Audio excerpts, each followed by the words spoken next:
The sound of shattering glass pierced the air, jolting me from my thoughts. I stared at the remnants of my favorite vase scattered across the hardwood floor, a casualty of my trembling hands. Funny how a simple text message could upend my entire world. "Mom? What was that noise?" Ava's concerned voice called from upstairs. I cleared my throat, willing my voice to remain steady. "Nothing, sweetie, just knocked something over. Go back to sleep." As I knelt to clean up the mess, my phone screen lit up again. Adam's message glared at me. "Working late. Don't wait up."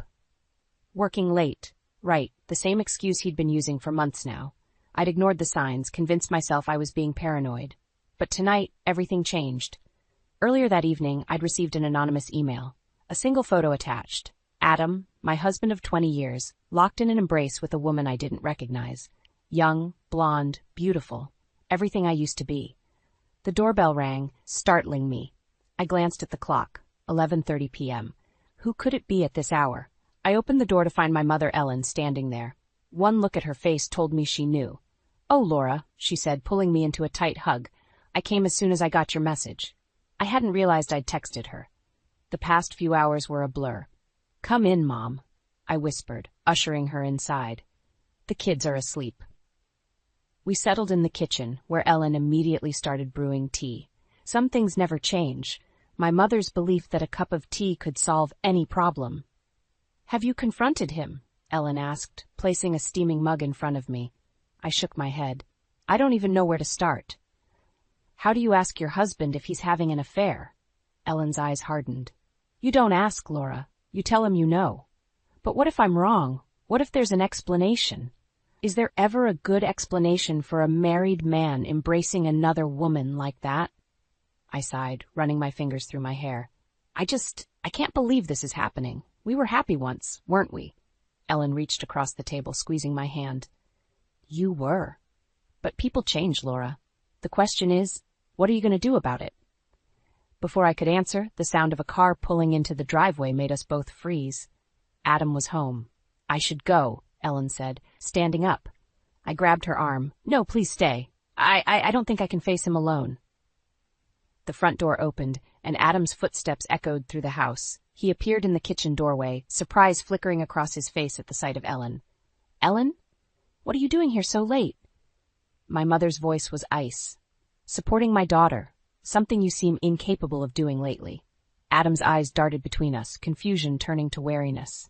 "Laura, what's going on?" I stood up slowly, my heart pounding. This was it, the moment that would change everything. "We need to talk, Adam," I said, my voice stronger than I felt. "About your late nights at work. About the lipstick stains I found on your shirt last week. About this." I held up my phone, the damning photo on display. Adam's face drained of color. "Laura, I can explain." "Can you?" I interrupted, surprising myself with the venom in my voice. "Can you explain why you're embracing another woman? Why you've been lying to me for months?" Adam took a step forward, his hands raised in a placating gesture. "It's not what you think. Don't." I held up a hand, stopping him in his tracks. "Don't you dare try to gaslight me, Adam. Not anymore." As I stared at the stranger my husband had become, I realized this was just the beginning. The life I thought I knew was crumbling around me, and I had no idea what would be left standing when the dust settled. I couldn't sleep that night, memories of the past flooding my mind. How did we get here? The contrast between then and now was stark, almost painful. 20 years ago, Adam and I were inseparable. I still remember our first date like it was yesterday. He showed up at my door with a bouquet of wildflowers, his nervous smile melting my heart. "I picked these myself," he'd said, a blush creeping up his neck. "I hope you're not allergic." I wasn't, thankfully. That night, we talked for hours at a little Italian restaurant downtown. I felt like I'd known him my whole life. Our whirlwind romance swept us off our feet. Within 6 months we were engaged. My mother, ever the voice of reason, had cautioned us to slow down.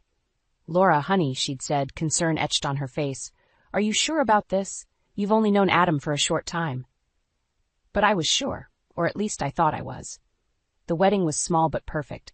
Adam's vows still echoed in my ears. "Laura, I promise to love you, cherish you, and be faithful to you for all the days of my life." Faithful.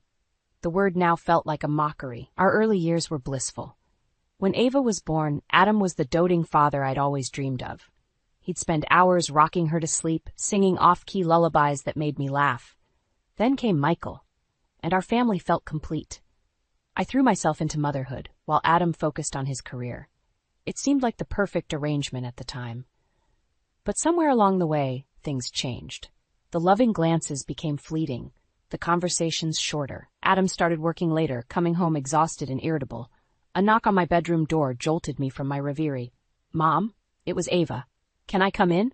"Of course, sweetie," I said, sitting up in bed. Ava entered, her eyes red-rimmed. She'd been crying.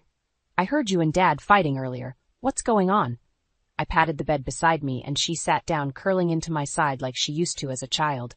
"Your father, he's been unfaithful, Ava." She stiffened. "What? Are you sure?"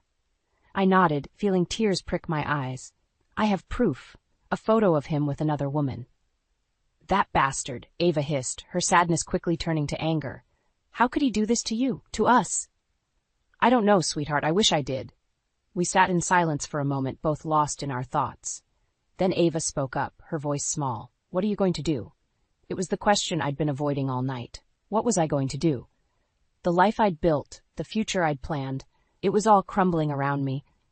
"I don't know yet," I admitted, "but I won't let him hurt us anymore." Ava nodded, squeezing my hand. "We're here for you, Mom. Me and Michael both." As if on cue, there was another knock. Michael poked his head in, his face a mask of concern. "Family meeting?" I managed a weak smile. "Seems like it. Come join us." Michael settled on my other side, and for a moment I was transported back in time.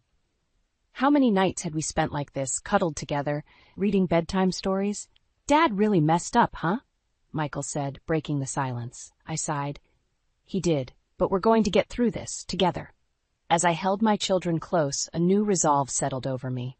I may have lost my husband, but I still had my family, and I would fight tooth and nail to protect them. The sound of the front door opening downstairs made us all tense. Adam was home. "I should go talk to him," I said, disentangling myself from Ava and Michael.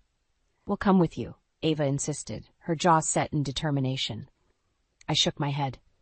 "No, this is something I need to do alone, but knowing you're here, it means everything." As I descended the stairs, my heart pounding, I realized this was it, the moment that would define our future. Whatever happened next, there was no going back. The morning light filtered through the kitchen curtains, casting a deceptively cheerful glow on the wreckage of my life. I stood at the sink, mechanically washing dishes from a breakfast no one had eaten. The house was eerily quiet, a stark contrast to the explosive confrontation from the night before. Adam had stormed out after our fight, leaving me with more questions than answers. The kids had retreated to their rooms, the weight of our family's implosion heavy on their shoulders. The sound of the front door opening made me tense. Adam's footsteps echoed through the house, growing louder as he approached the kitchen. "Laura," he said, his voice rough, "we need to talk." I turned slowly, steeling myself.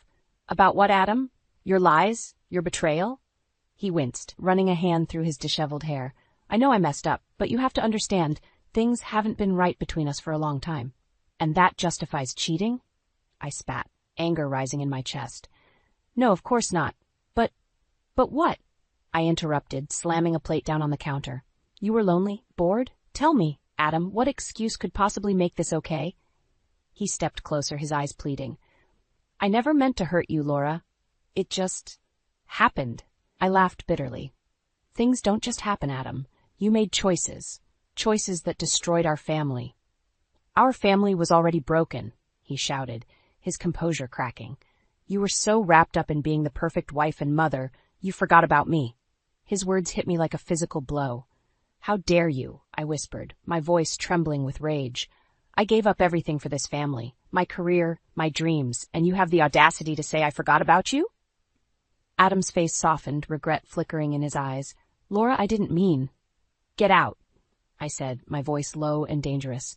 "What?" I said, "Get out." I screamed, grabbing the nearest object, a coffee mug, and hurling it at the wall beside him. It shattered, the sound echoing through the kitchen. Adam stumbled back, shock written across his face. "Laura, please." "No," I cut him off. "I'm done listening to your excuses. I want you out of this house. Now."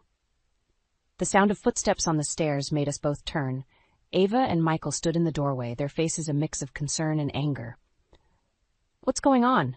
Michael asked, his eyes darting between us. "Your father was just leaving," I said, my voice steadier than I felt.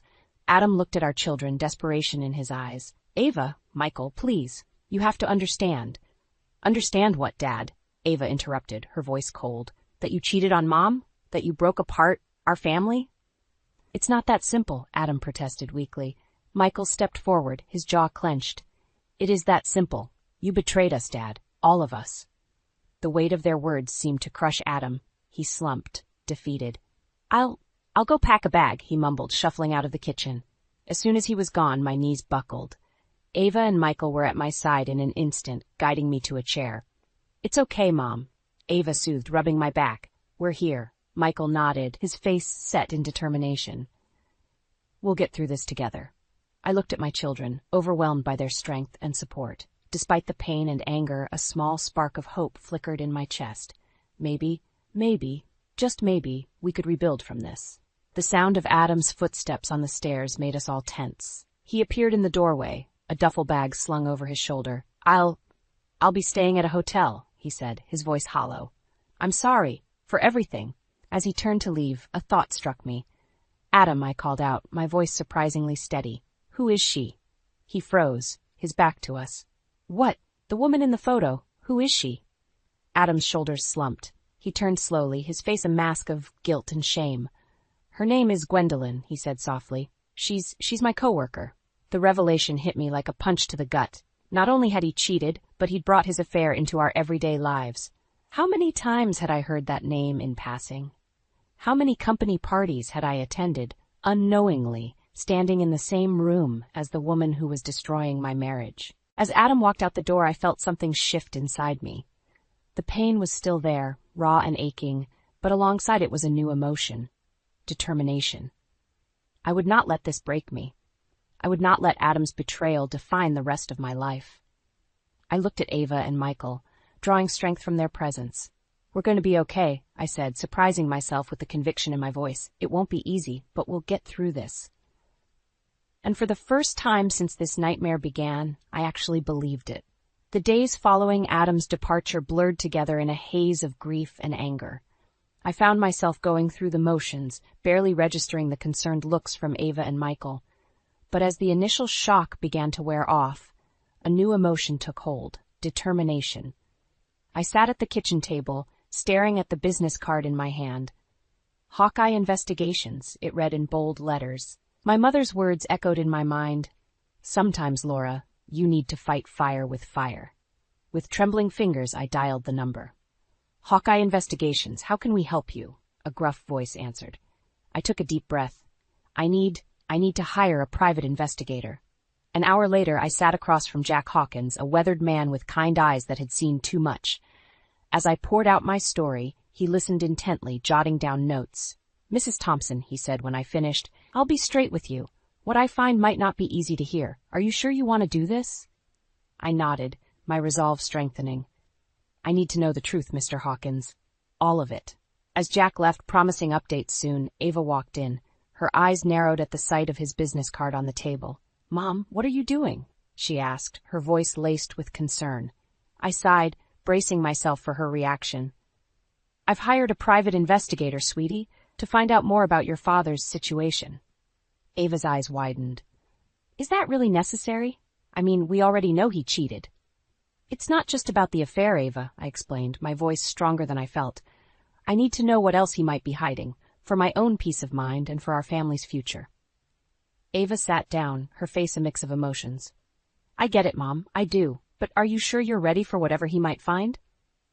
Her question hit me hard. Was I ready? The truth was, I didn't know, but I knew I couldn't move forward without answers.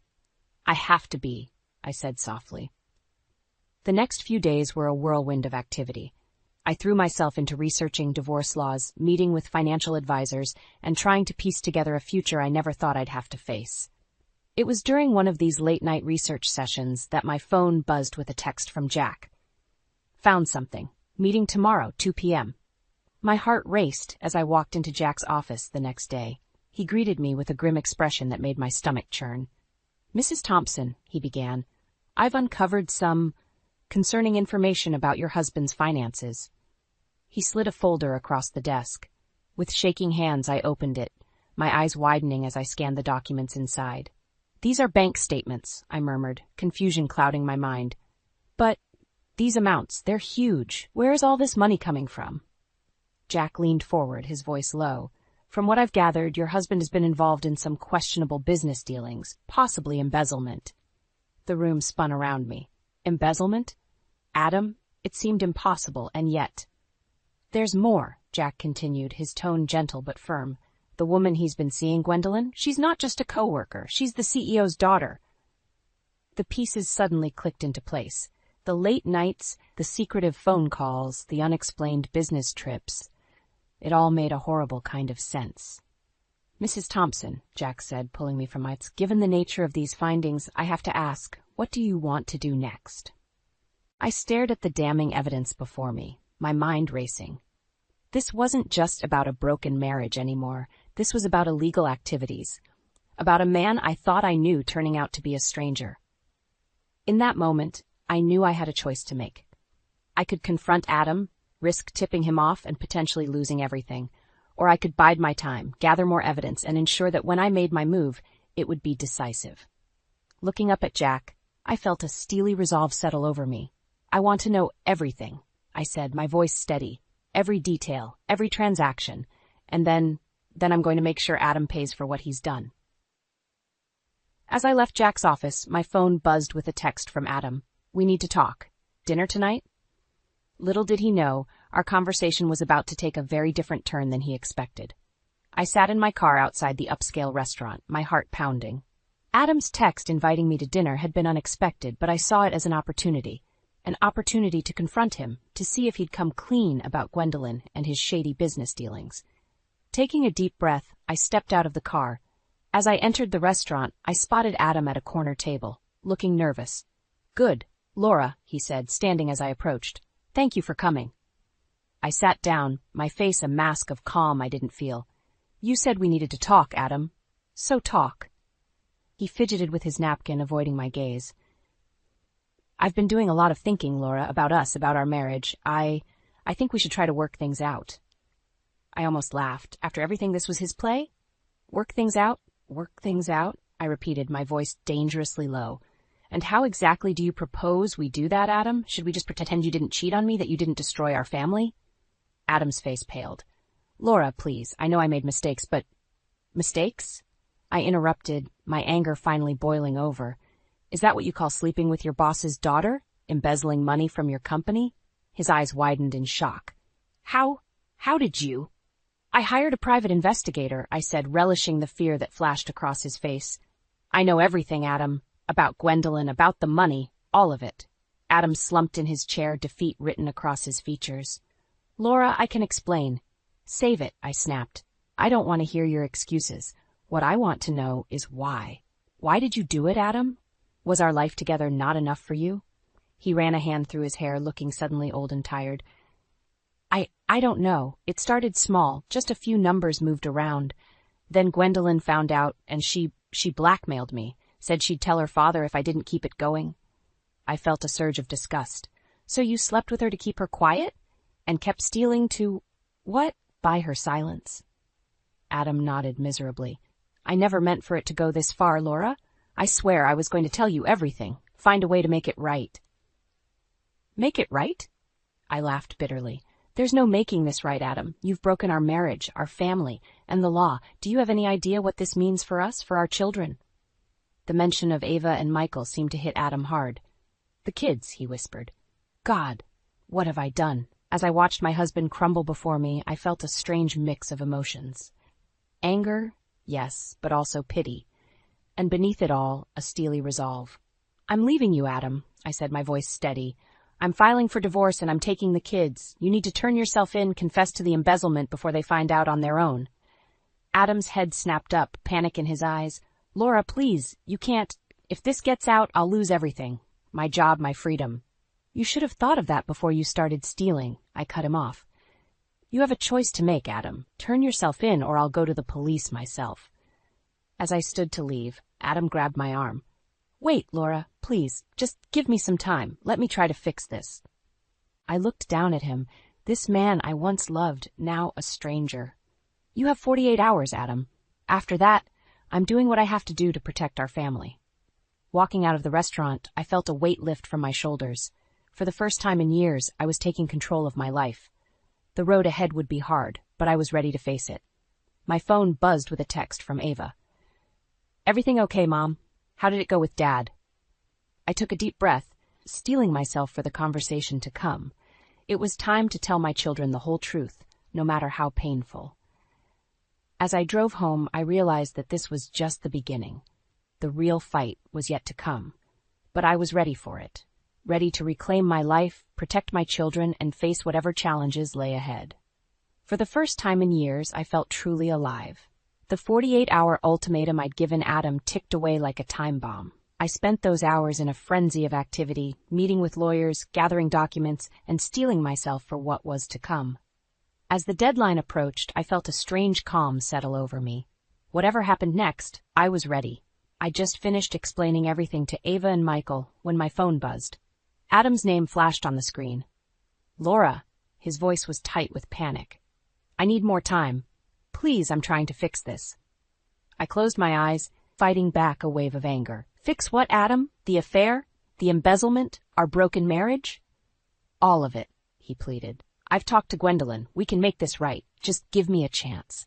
A bitter laugh escaped me. A chance? Like the chances I gave you for years while you destroyed our family? Mom? Ava's concerned voice cut through my anger. I realized I'd been gripping the phone so tightly my knuckles had turned white. I'm done giving you chances, Adam, I said, my voice steady. You have until midnight. Turn yourself in, or I go to the police. I hung up, my heart pounding. Ava and Michael exchanged worried glances. What now, Mom? Michael asked, his voice small. I took a deep breath. Now, we wait. The hours crawled by. We sat in tense silence, jumping at every sound. As the clock struck 11, a sharp knock at the door made us all start.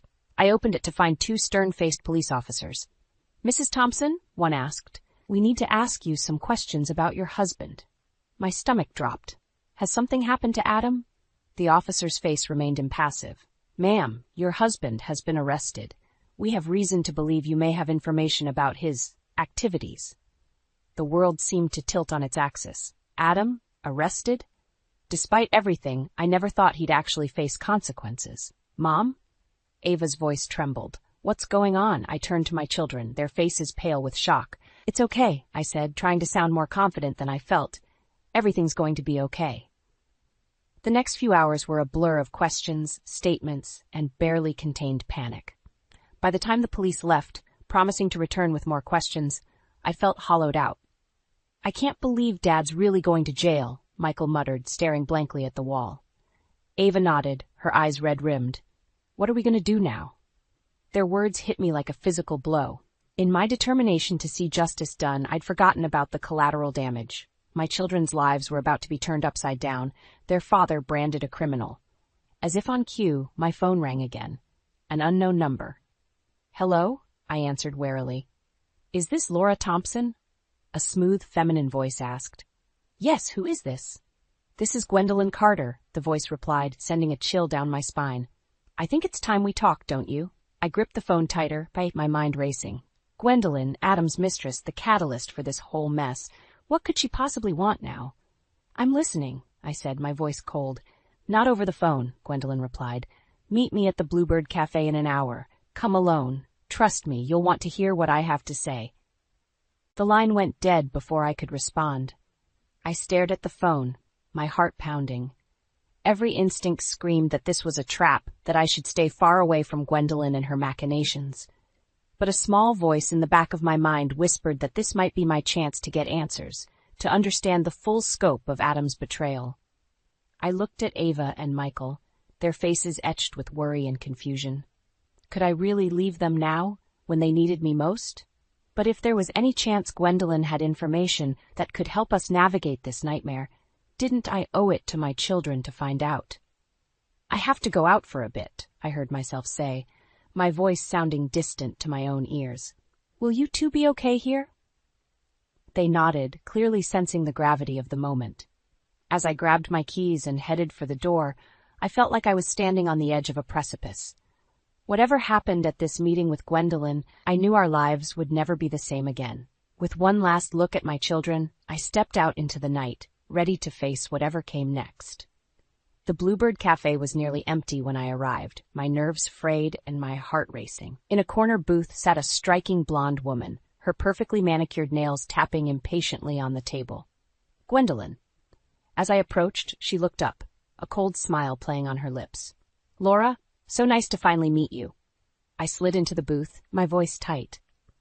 Let's skip the pleasantries. What do you want? Gwendolyn's smile widened. Straight to the point. I like that.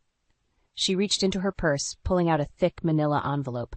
I have something you might be interested in. My eyes narrowed. And what's that? Evidence, she said, sliding the envelope across the table. Proof that Adam wasn't the mastermind behind the embezzlement. He was just a pawn. My hands shook as I opened the envelope. Inside were documents, bank statements, and emails that painted a damning picture. Not just of Adam's involvement, but of a larger conspiracy that reached to the highest levels of the company. Why are you showing me this? I asked, my mind reeling. Gwendolyn leaned forward, her voice low. Because I'm tired of being used. Adam, my father, the whole company, they've been playing me just as much as they've been playing you. I stared at her, disbelief warring with a growing sense of understanding. So what do you want from me? A partnership, she said, her eyes glinting. Together, we can bring the whole corrupt system down, clear Adam's name, partially at least, and expose the real criminals. My head spun. This was so much bigger than I'd imagined. And why should I trust you? Gwendolyn's face hardened. Because right now, I'm the only friend you've got. Adam's in jail, your kids are scared, and you're in way over your head. Face it, Laura. You need me. As much as I hated to admit it, she was right. I was out of my depth, and this evidence could change everything. But could I really trust the woman who had helped destroy my marriage? Before I could respond, my phone buzzed. A text from Michael. Mom, where are you? The police are back. They're asking about Dad's computer. What should we do? Panic surged through me. I stood abruptly, gathering the documents. I have to go. My kids. Gwendolyn grabbed my arm. Wait, you can't leave now. We need to plan our next move. I yanked my arm away. My children come first. Always. As I rushed out of the cafe, Gwendolyn called after me. You can't protect them forever, Laura. Sooner or later, you'll have to choose. Her words echoed in my head as I sped home, my mind racing. Choose what? Between justice and family? Between truth and protection? I arrived home to find 2 police officers in my living room, Ava and Michael looking pale and scared. Mrs. Thompson, one officer said, his face grim. We need to search your husband's home office. We have reason to believe there's evidence of further criminal activity. I clutched my purse tighter, feeling the weight of Gwendolyn's documents inside. Do you have a warrant? The officer's eyes narrowed. We can get one, but that would make things messier for everyone involved. I looked at my children, saw the fear and confusion in their eyes. Then I thought of Adam, sitting in a jail cell, of Gwendolyn and her offer of alliance, of the years I'd spent building this life, only to watch it crumble around me. In that moment, I realized Gwendolyn was right. I did have to choose, not between justice and family, but between being a victim and taking control. I straightened my spine, meeting the officer's gaze. You want a search? Fine, but first there's something you need to see. As I pulled out Gwendolyn's documents, I felt a strange sense of calm wash over me. Whatever happened next, I was done being a pawn in someone else's game. It was time to become the queen. Officers, I said, my voice steady, I think we're going to need a lawyer because this goes way beyond my husband's embezzlement, and I'm ready to tell you everything. The courtroom was packed as I took the stand, my heart pounding but my resolve unshakable. Months of preparation, sleepless nights, and emotional turmoil had led to this moment. As I raised my right hand to swear in, I caught Adam's eye from the defendant's table. He looked broken, a shell of the man I once loved. Mrs. Thompson, the prosecutor began, please tell the court about the events leading up to your discovery of your husband's illegal activities. I took a deep breath and began my testimony. With each word, I felt stronger, shedding the last vestiges of the meek housewife I'd once been. I detailed Adam's affair, the embezzlement, and the wider conspiracy that Gwendolyn's documents had revealed. As I spoke, I saw the jury's expressions shift from skepticism to shock, then to outrage. Adam's lawyer tried to discredit me, painting me as a vengeful ex-wife, but I stood my ground. "Mrs. Thompson," he sneered, "isn't it true that you're just trying to punish your husband for his infidelity?" I met his gaze steadily. "No, sir, I'm here because it's the right thing to do. For justice, for my children, and for myself." The trial lasted weeks, each day bringing new revelations and challenges. Gwendolyn testified, her composed facade cracking as she detailed her father's involvement in the scheme. Adam, facing overwhelming evidence, finally broke down and confessed to everything. On the day of the verdict, I sat with Ava and Michael, holding their hands tightly as we waited. When the jury foreman stood, the room fell silent. "We find the defendant, Adam Thompson, guilty on all counts." A collective gasp rippled through the courtroom. I closed my eyes, feeling a mix of relief and sadness wash over me. It was over. As we left the courthouse, reporters swarmed us, shouting questions. I pulled Ava and Michael close, shielding them as best I could. "Mom," Ava whispered, "what happens now?" I smiled at her, feeling a newfound strength. Now we rebuild. In the months that followed, our lives transformed. Adam went to prison, his relationship with Gwendolyn imploding spectacularly in the wake of the trial. The children struggled at first, but with time and therapy, they began to heal. As for me, I discovered a resilience I never knew I possessed. I went back to school, finishing the degree I'd abandoned when I married Adam. I started a support group for women dealing with similar situations, channeling my pain into purpose. One sunny afternoon, as I sat in our new apartment, helping Michael with his college applications, I realized how far we'd come. The phone rang. It was Ava, calling with news of her promotion at work. "I'm so proud of you, sweetie," I said, my heart swelling with love and pride. After hanging up, I walked to the window looking out at the city skyline. I thought about the woman I'd been when this all started. Scared, insecure, defined by her roles as wife and mother. That woman was gone, replaced by someone stronger, wiser, and fiercely independent. A knock at the door interrupted my reverie. I opened it to find my mother, Ellen, holding a bottle of champagne. "I thought we could celebrate," she said, her eyes twinkling. "Your new job, the kids' successes, and—" she paused, smiling warmly, "your divorce being finalized." I laughed, pulling her into a hug. "You always know just what I need, Mom." As we sat together, sipping champagne and chatting, I felt a profound sense of peace settle over me. The road had been hard, filled with betrayal, heartache, and challenges I never thought I'd face. But I'd survived. More than that, I'd thrived. Looking at my mother, I saw the strength that had always been there, waiting for me to claim it. I thought of Ava and Michael, of the example I was setting for them. And I thought of Adam, hoping that someday he'd find the peace and redemption he sought. But most of all, I thought of myself. Laura Thompson, no longer defined by her marriage or her pain, but by her courage, resilience, and unwavering love for her family. As the sun set outside our window, casting a golden glow over the room, I raised my glass in a silent toast. To endings and new beginnings. To family and friendship. To the power of forgiveness and the strength found in adversity. And most of all, to the woman I'd become. Battle-scarred but unbroken, ready to embrace whatever the future might hold.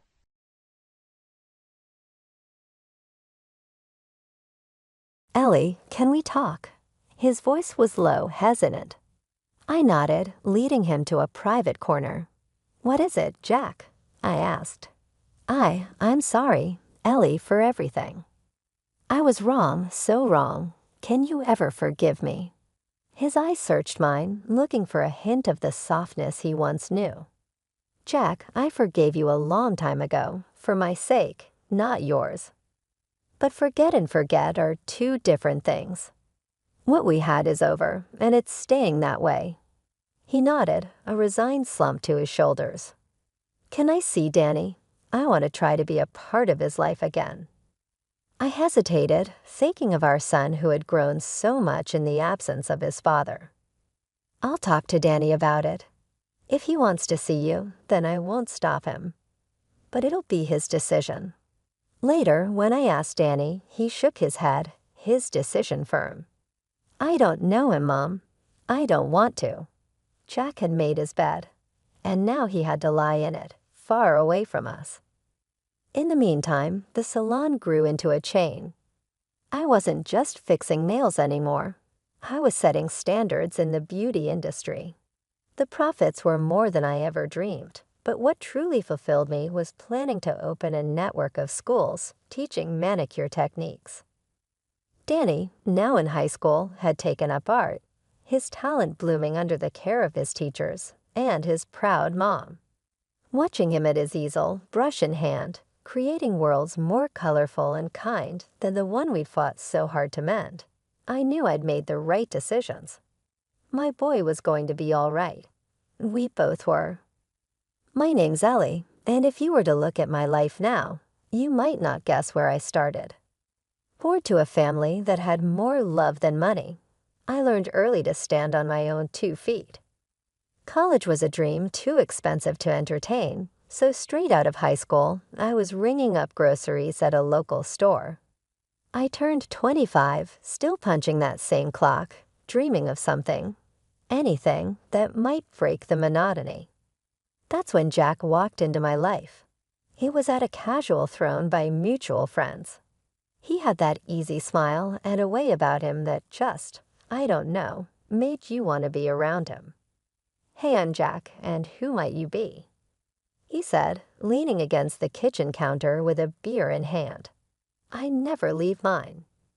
"Ellie," I replied, trying not to show how his gaze made my heart race a bit. "Just Ellie, huh? Sounds like there's a story there waiting to be told." His charm was something else. He wasn't like the guys I knew who mostly just grunted their way through conversations. Jack actually talked, laughed, and listened. We hit it off that night, talking about everything and nothing, until the party dwindled, and we were left under the dim porch light, reluctant to say goodbye. "You know, Ellie, I haven't had this much fun talking to someone in a long time." "Can I see you again?" he asked, his tone hopeful. I nodded, feeling that flutter of excitement you get when something new begins. "Yeah, I'd like that." And see each other we did. Dates turned into a steady thing, and our steady thing turned into love.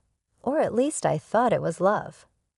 2 years later, Jack proposed at that same friend's backyard, under a sky lit up with stars. It was simple, no grand gestures, just him and me and a ring that he was shaking to put on my finger. "You're it for me, Ellie. Marry me." Of course, I said, yes. I thought this was it, my happily ever after. The wedding was a modest affair, but filled with laughter and dancing. Our little apartment became the cozy nook of the world, where we planned a future and built a life. Or tried to, anyway. Life doesn't always give you what you want, but sometimes it throws you exactly what you need. That's what I kept telling myself when I found out I was pregnant. It wasn't planned, but then what good things in life are. I remember the morning I found out. The bathroom was steamy from my shower, and there I was, staring at a little stick that was about to tell me my future. Positive.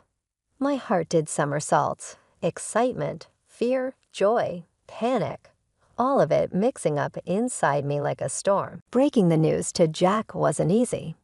I knew money was tight, and babies. They don't just need love. They need diapers, clothes, and 1,000 other things we hadn't saved up for.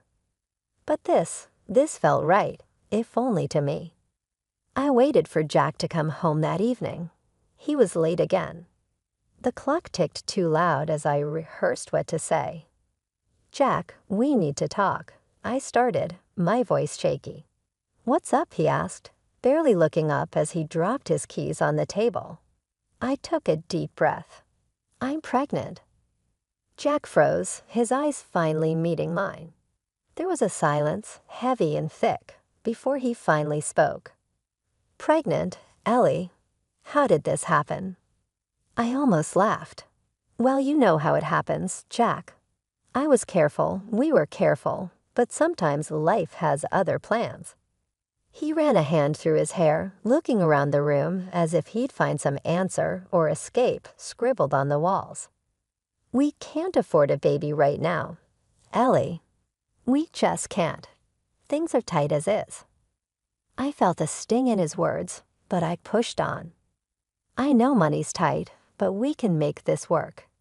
People do with much less, and I want this baby, Jack. I want this more than anything. Jack shook his head, frustration lining his face. It's not just about money, Ellie. It's about us. Are we even ready to be parents? I looked at him, really looked at him, trying to find the man I married in those troubled blue eyes. I am. I'm ready. I can do more work, more. We can figure this out. Please, Jack, say you're with me on this. He didn't answer right away. Instead, he walked over to the fridge, opened it, and stared inside like he'd find some wisdom next to the leftover takeout. Finally, he shut it, leaned back against the counter and sighed. Ellie, I'm not saying no because I don't love you or the idea of a family with you. But think about our lives, how we struggle with just the two of us. Bringing a kid into this mess doesn't seem fair. I felt tears prick at my eyes, but I blinked them back. Life's never fair, Jack, but it's ours to make better. I'm having this baby with or without your blessing. I'd rather it be with, though. Jack looked at me, then really looked at me, as if seeing me for the first time. You're really set on this. Yeah, I am. The birth of our son Danny should have been the happiest moment of our lives, but for Jack and me, it was the start of the hardest times. Jack's absence grew more noticeable every day. He was either at work or just not there mentally. When he was home, I remember one evening a few months after Danny was born. I was rocking him back to sleep after a late-night fuss. Jack walked into the nursery, his face shadowed and tired. Ellie, we need to talk, he said, barely above a whisper. I looked up, holding Danny a bit closer. What's up? My voice was tired, worn out from nights of little sleep and days filled with too much alone. It's about this, he gestured vaguely around the room, his face strained. It's about us, about me. I can't do this. It's too much. I felt a chill run down my spine. What do you mean you can't do this? Talk to me, Jack. What's going on? Jack paced a few steps, then stopped, facing away from me. I'm just overwhelmed. I'm always at work, and when I come home, there's just so much noise, so much need. I thought I could handle it, Ellie, but I can't. I'm not cut out for this father stuff. His words stung, but they weren't a surprise. I'd seen it, the distance, the disconnect. So what are you saying? You want out. You want to leave your son. No, not leave. He struggled to find the right words. I just need space, Ellie. I need to breathe. That's when I decided I needed more than just to wait around for Jack to come home. I started studying to become a nail technician. The local community college offered night classes, and my mom agreed to watch Danny. I'd study after putting Danny to bed, practicing on plastic hands until my own fingers ached. Finally, I got my license and set up a little studio right in our home, converting our rarely used dining room into a salon. I started taking clients during the day. It wasn't easy juggling a new business and a baby, but it gave me a sense of purpose, something that was just mine. The money I made was modest at first, but it grew as my reputation spread. I poured my heart into every set of nails I did, every client I talked to. It wasn't just about the money, it was about being Ellie again. Not just Danny's mom or Jack's wife, who needed to be handled with kid gloves. When Jack got promoted to head the meat purchase department at the canner, it meant we had to move. It was a big step up for him, but for me, it felt like starting from scratch all over again. We found a small house to rent in the new city, and I set up my nail salon right at home, hoping to attract some local clients. The adjustment wasn't easy. I spent days walking around the neighborhood, handing out flyers and introducing myself.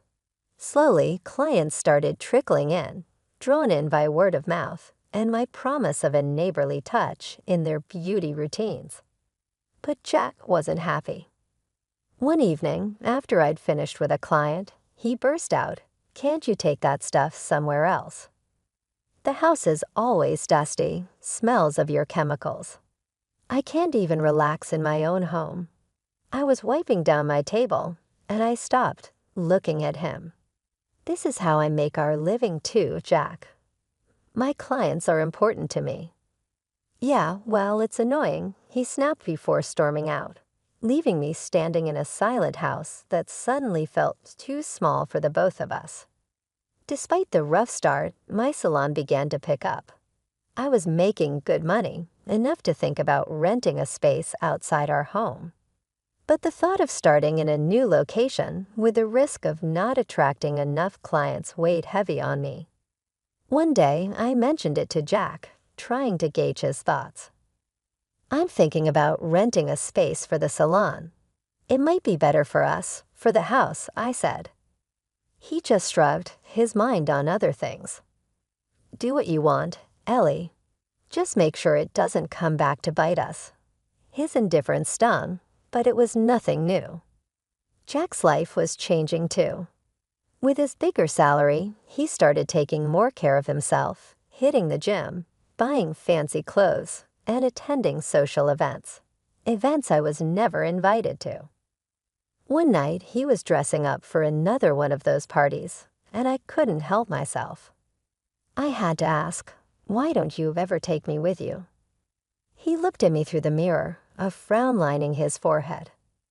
"Ellie, look at us. You're not cut out for that crowd. They're educated, polished. I can't be explaining my wife who does nails." As he left, the silence of the house wrapped around me. His words echoed in my head, fueling a fire I didn't know I had. I was tired of being the invisible support behind his shiny new life. That fire pushed me to take the leap. I used almost all of my savings, $70,000, to open my own salon in a small but bright space downtown. It was a gamble, a huge one, but I was done being just a background in Jack's life. At first, I worked alone, long days filled with appointments, my hands constantly in motion.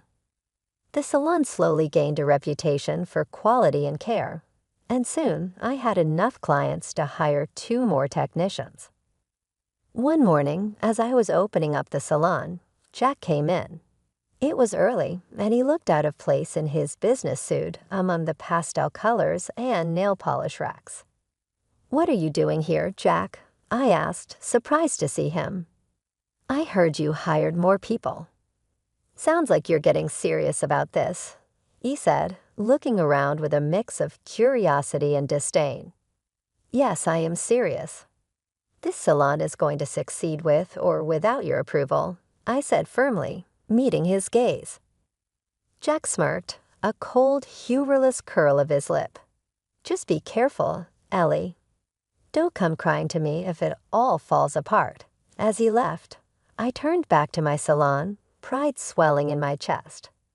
This was my place, my dream being built. I didn't know what the future held, but for the first time, I felt ready for whatever challenges it might throw my way. That day started like any other in my salon. I was setting up for an afternoon of appointments, feeling good about where things were headed. Just as I was enjoying a rare quiet moment, the door chimed, and in walked Jack, my husband, with a woman I'd never seen before. She was polished, blonde, and carried herself with an air that filled the room. I thought maybe Jack had brought a new client, so I put on my best professional smile and went to greet them. "Hey, Jack, who's this with you?" I said, keeping my tone light and friendly. Jack didn't return my smile. His face was all serious as he introduced her. "Ellie, this is Linda. She's going to be my wife." My heart skipped, stumbled, then plummeted. "You're what?" Linda looked at me, her gaze cold and dismissive. "Yes, I'm the CEO at the Canary, where Jack works. We're getting married, The room spun a little. Married? But Jack, what are you talking about? We're married. Jack's eyes were hard, not like the man I remembered marrying. Ellie, I'm going to be filing for divorce. Linda and I are better suited for each other. She's smart, educated, wealthy. His words felt like punches, each one knocking the wind out of me. Linda chimed in, her voice dripping disdain. It's rather unpleasant here, being surrounded by such simple pursuits. She looked around my salon with a sneer. No offense, but I can't stand being next to mere staff who only clean other people's nails. Before I could find the words, she turned sharply on her heel. You should know you'll be evicted from your rented house soon. You and your son will have to live in shelters. They left together, a sound that seared itself into my memory, and then they left as quickly as they had come. I stood there, frozen, as the door closed behind them. The silence of the salon around me was suffocating. I couldn't stay there. I couldn't breathe. I canceled all my appointments for the day and headed home, the weight of their words crushing me with every step. When I got to the house, it was too quiet. I found a note from Jack on the kitchen counter. He had written that I could stay in the apartment for 2 more months before I needed to find another place. No apologies, just cold instruction, as if our life together meant nothing. The realization that I was alone, truly alone, in this strange city with my son hit me hard. I slid down against the wall, the paper crumpling in my hand, tears finally breaking through. How had everything come undone so quickly? But as I sat there on the floor, something shifted inside me. Anger simmered up, burning away the initial shock and hurt. I was down, but I wasn't out, not by a long shot. I had my son to think about, a business that needed me.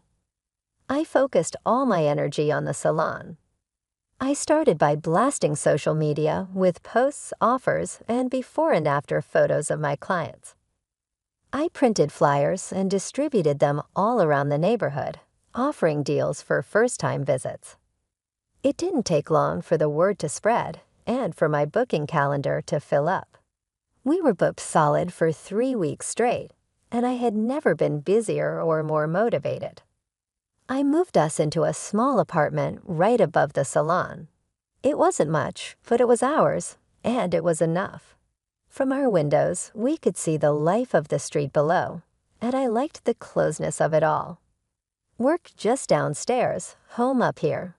It felt compact, manageable. The divorce dragged on, ugly and draining. Jack claimed Danny wasn't his to get out of paying child support. That forced us into a DNA test, which only proved what I already knew. Jack was the father.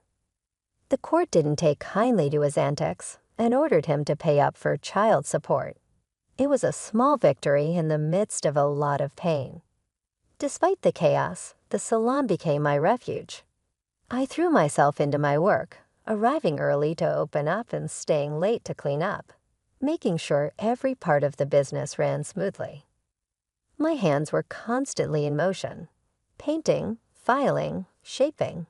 It wasn't just about nails. It was about rebuilding my life one appointment at a time. One late evening, as I was finishing up with my last client, Maria, she caught me off guard with a question. Ellie, how do you do it? Stay so strong. I paused, looking at her through the mirror, a smile tugging at the corner of my lips despite the tiredness. What choice do I have, Maria? Life doesn't stop for you, even when it feels like yours has stopped. My boy needs me, and I need to be strong for him. Every day was a battle, but every day also brought small victories. My client base grew, and the community support was overwhelming. They came for the nails, but they stayed for the camaraderie, and my salon became a little sanctuary, not just for me, but for many of the women in the area. One afternoon, as I balanced my books, checking the numbers and planning for the future, I realized I was actually doing it. I was making it on my own. Financial independence was within reach, and it tasted sweeter because I knew every penny was earned through my own sweat and tears. The salon buzzed around me, filled with laughter and chatter, a stark contrast to the quiet of my legal battles and personal struggles. But it was this buzz that kept me going, that reminded me every day that no matter how tough things got, I had a community, a purpose, and a plan. As I locked up for the night, turning the sign closed, I felt a sense of accomplishment wash over me. The street was quiet, the night settling in. I looked up at the apartment windows where Danny was probably asleep by now, and I felt a surge of determination. It was a regular Tuesday morning when the peace of my salon was disrupted by Laura, one of my regulars who lived in the high-rise across the street. She burst through the door, a look of distress etched across her face that I hadn't seen before. "Ellie, you won't believe what they're doing now," she gasped, clutching her purse tightly against her chest. "What's happened, Laura?" I asked, my hands pausing on the nail file I was holding. "It's the Canary, your ex's place. They've dumped a whole busload of illegal workers into our building, and now they're planning to set up temporary housing right in the park next door." Her voice was shaky, tinged with anger and worry. The news hit me like a truck, not just because the park was where the neighborhood kids played, including my own son, but because of the sheer disregard for our community. My salon's clients, who were already seated and overhearing our conversation, began murmuring among themselves, their faces clouding over with concern. At that moment, something inside me clicked. I couldn't sit back and let my neighborhood be overrun and unsafe because of the Canary's irresponsible actions. I also saw a chance to right some wrongs Jack had helped bring about. "I'll tell you what we're going to do," I began, my voice growing firmer as I spoke to the room. "We're going to stand up to them. We're going to show them that they can't just push us around. We live here. Our kids play here. We matter." Heads nodded, and the room filled with a new energy, a collective resolve.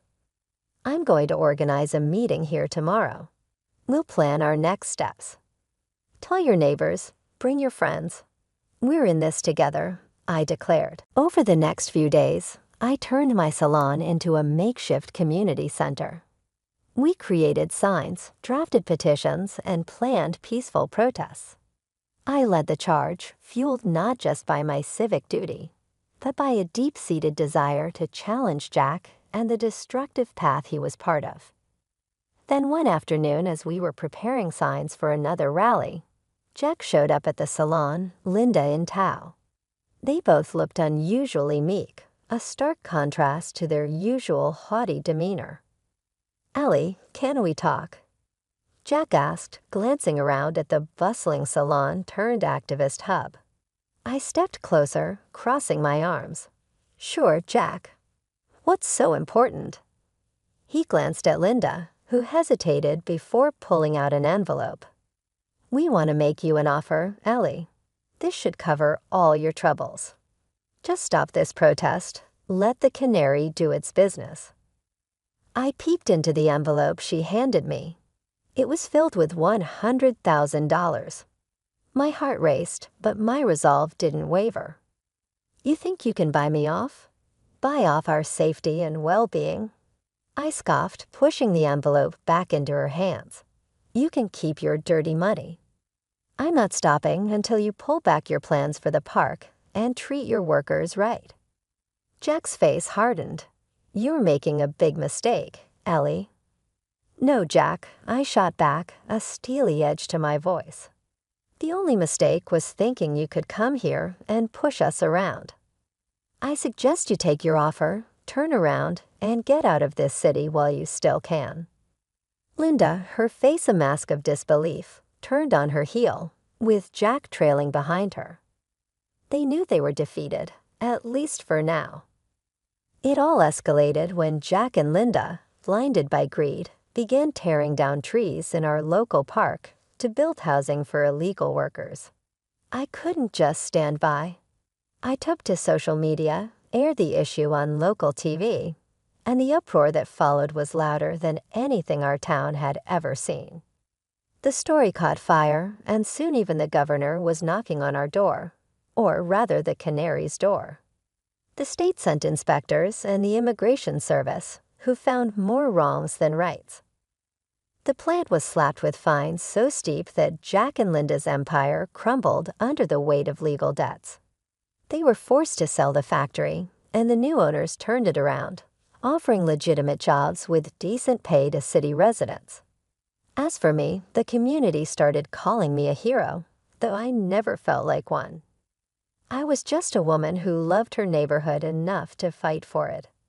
2 years after the dust had settled, Jack showed up at my salon. He was a shadow of the man I once knew, tired, older, and worn down by his choices. "Ellie, can we talk?" His voice was low, hesitant.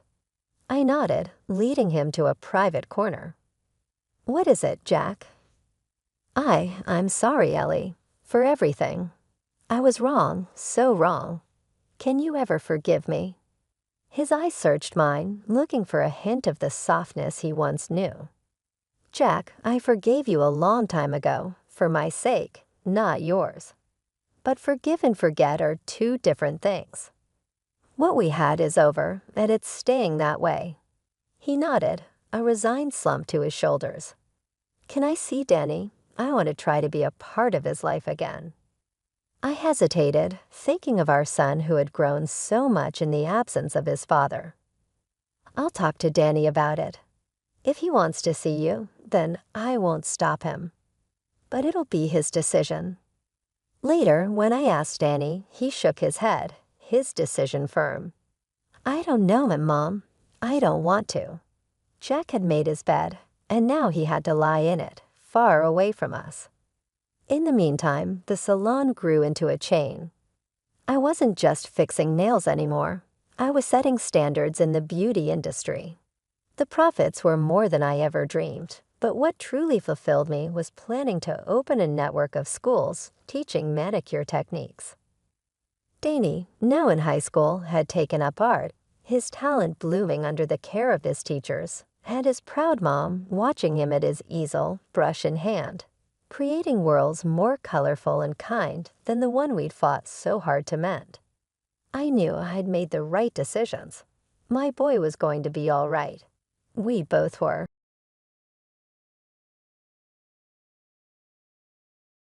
My name is Laura, and I'm 43 years old. I've been married to my husband Jack for 12 years. He's the same age as me, and we used to work together. Now we work in different branches, but we were in the same department before. Jack is a responsible person and is admired by his team. He's a bit vain and doesn't like to show his weaknesses. He was confident, flashy, and very masculine. His work performance was excellent, and his bosses expected him to get promoted easily.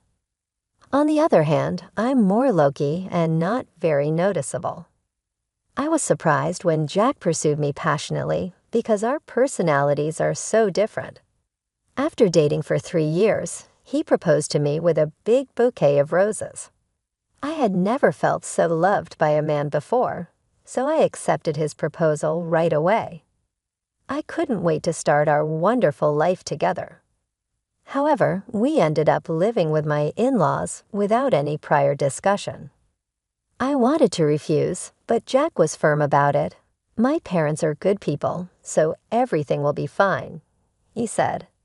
He explained how much they were looking forward to living with me, so I couldn't refuse. We've been living with his parents in their home for the past 12 years. Life was unimaginable when we first got married. "Laura, you've forgotten to clean the entrance again." My mother-in-law would nag as I finished making breakfast for everyone. This happens every day. "I'm sorry," I would say. I would apologize, but she would reply, "Just saying sorry isn't enough. If you understand, go do it right away." Even though I had to go to work, I was treated like a servant every morning for the past 12 years living with my in-laws. I've been forced to wake up at 5:30 a.m. to cook breakfast and clean. My mother-in-law, who is a housewife, should have time to do housework herself, but she doesn't. I rush through the morning chores, go to work, come home, and immediately start cooking dinner.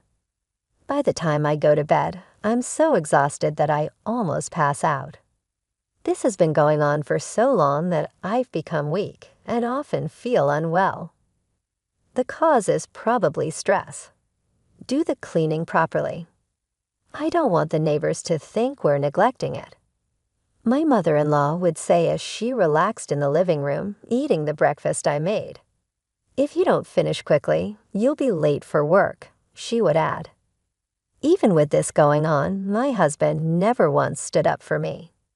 My father-in-law would hide behind his newspaper and pretend not to see. Since moving in with my in-laws, I've been subjected to terrible mistreatment. The stress has caused my weight to drop drastically, and I now look unhealthy. My period stopped due to my sudden weight loss, and I couldn't get pregnant. Despite being the cause of this, my mother-in-law continued to blame me. Before getting married, I cared about how I looked and was healthy. Now there's no trace of that. The stress from the mistreatment and the shock of seeing my reflection in the mirror make me feel depressed.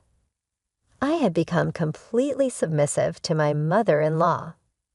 I lost all motivation and couldn't bring myself to leave the house. It was during that time that I received news of my father's death. He had suddenly passed away in an accident. I hadn't been back to my parents' home in a long time because my mother-in-law and husband would criticize me for wanting to go.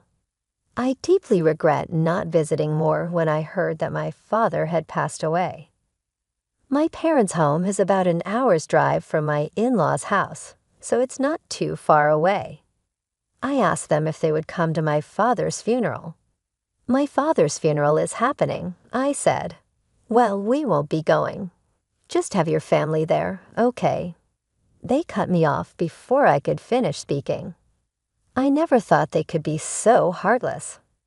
I simply replied, "I understand," as I held my trembling shoulders from anger and sadness.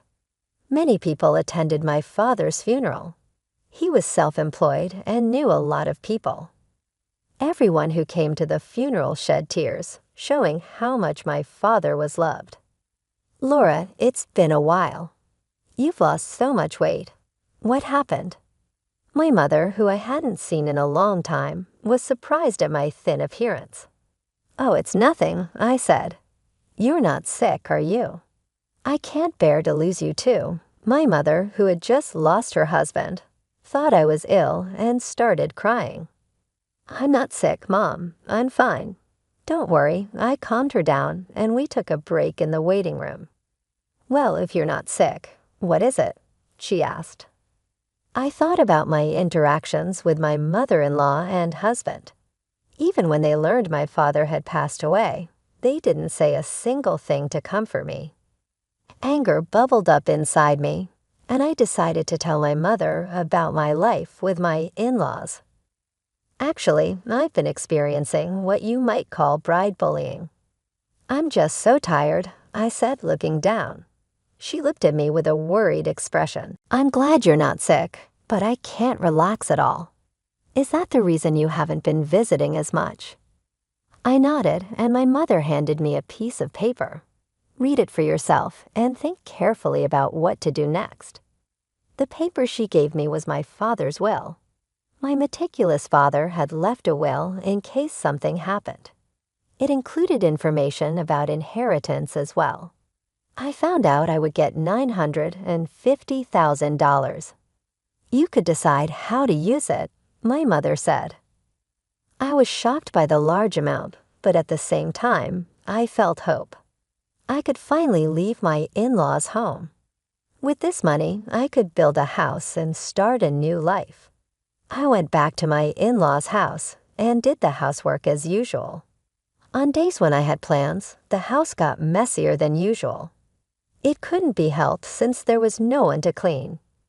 As I silently did the housework, I thought about the $950,000 I had inherited from my father. I resented my mother-in-law, but I still wanted to be with my husband. I decided to be honest about the large inheritance and suggest we move out of my in-laws' house. I have something to talk about. I began speaking with my husband after my in-laws had gone to bed and we were alone. "Yes, so what's up?" he asked. "It's about my dad. It turns out I'm going to inherit his estate." "Oh, really? How much?" "Well, it's $950,000. When I told him the amount, my husband looked shocked, as if he couldn't believe it. "What? Are you serious?" "Yes, $950,000. When he understood, he was delighted. "Wow, he left that much for you. That's so generous." So about what to do with the money. Since he was in a good mood, I decided to get to the main point. But before I could speak, he said something outrageous. "We need to transfer that money to my mom's bank account right away." I didn't understand what he was saying. Wait, why? I inherited it. It was so absurd that I thought he was joking. Wait, why? I inherited it. So that's not right. As I laughed and spoke, he slammed his hand on the table. "What kind of nonsense are you talking about? A wife's money belongs to her mother-in-law." He probably didn't even realize he was saying something ridiculous. Looking into his serious eyes, I felt frightened. "I'm sorry, I don't quite understand what you're saying." All I wanted was to talk about building a house for the two of us. But he wouldn't let me and tried to make my inheritance his mother's property. That night, I was so shocked that I couldn't sleep. The next morning, as I was preparing breakfast, my husband and mother-in-law approached me with angry expressions. "So, Laura, I heard that you inherited $950,000, but said you wouldn't give it to me. What are you thinking?" My mother-in-law demanded. She had already heard about the inheritance from my husband. But I'm the one who inherited it. I protested. "Stop arguing and transfer it to my mom's account right now. A wife's money is the family's money, right?" My husband insisted. The two of them seemed determined to get their hands on the inheritance by force. No matter how much I resisted, I was only blamed. Thinking that resistance was futile, I fell silent, and my husband showed me a piece of paper. "You're getting carried away just because you got your hands on some money. What's with the attitude? I'm the one supporting you. If you don't change your mind, it's divorce." The paper was a divorce form. "I've already signed it. Take this and go back to your parents' house. If you apologize properly, I might not go through with the divorce." I received the divorce form with my husband's section completely filled out. As I stared at it, memories came flooding back. I had never been supported in this house. I paid the same amount of living expenses as my husband, and all the housework was my responsibility. I had never been taken care of, yet they always looked down on me. In the end, they even tried to take my father's money. If I stayed here, I might give in to the pressure from them and hand over the inheritance. But this money was what my father had left for me. Being told to go back to my parents' house felt like an opportunity. Holding the filled-out divorce form, I now had the power to make decisions for the future. I swore in my heart that I would never give up my father's inheritance and made a decision that day. After work, I went back to my parents' house. "I'm home," I said. "Welcome back, sweetie." "I had a feeling you'd be coming home soon," my mother said with a gentle smile as she warmly welcomed me. The table was set with her home-cooked dishes. I couldn't remember the last time I had eaten a meal made by someone else. As I took a bite, I was moved to tears by how good it all tasted. "Did you tell Jack about the inheritance?" my mother asked. "Yes, and that's when things got complicated." I told my mother everything my husband and mother-in-law had said. She was stunned by the shocking details. "The inheritance is yours, and it's up to you to decide how to live your life from now on," she said as tears streamed down my face. She gently put her arm around my shoulder. After staying at my mother's house for a week, I decided to return to my in-laws' home. "Well, I'm going now." "Take care," I said. I was no longer afraid to return to that house. With a refreshed mindset, I headed back to my in-laws' home. Finally back. Have you reflected on your actions? My husband and mother-in-law were waiting for me with their arms crossed. "Yes, I'm sorry. Please let me live in this house again." I uttered a shallow apology hearing this. My mother-in-law smirked. "Then hurry up and hand over the inheritance." Actually, the inheritance procedures are taking longer than expected. It's still not with me. It's a complicated process, so it'll probably take another half a year or more. Well, that's fine. They seem satisfied, thinking I would obediently hand over the money. But they continue to nag me about staying at my mother's house for a week. "The house is a mess because you didn't do your duties as a wife. Clean it up quickly." The house was filthy after just a week. It was impressive how messy it had become in such a short time. "Yes," I replied. The old me would have been devastated, but now things were different. I didn't care about being bullied by my mother-in-law or being forced to do tough housework. I did the chores as ordered by her. 6 months later, it was my mother-in-law's birthday. "Well, we're going now. Make sure to keep the house clean." She always went on a trip for her birthday, and of course they never took me. "By the way, have you received the inheritance yet?" she asked. "It's supposed to arrive today." "Well, isn't that perfect? That $950,000 is a present for my mom. Make sure to transfer it to her account before we return." There was no way the inheritance would conveniently arrive on her birthday. My husband saw through my lie, but I didn't respond. I simply saw them off with a smile, saying, "Take care and have a safe trip." Once they were out of sight, I began to put my plan into action. I had been waiting for this day for a long time. They would surely be surprised when they returned, but it was no longer my concern. I quickly packed my belongings and left my in-laws' house. "Wow, this is amazing," I said as I moved my belongings into my new home. I had built a house with my father's inheritance. I'm so happy I get to live in such a beautiful house. I decided to invite my mother to live with me.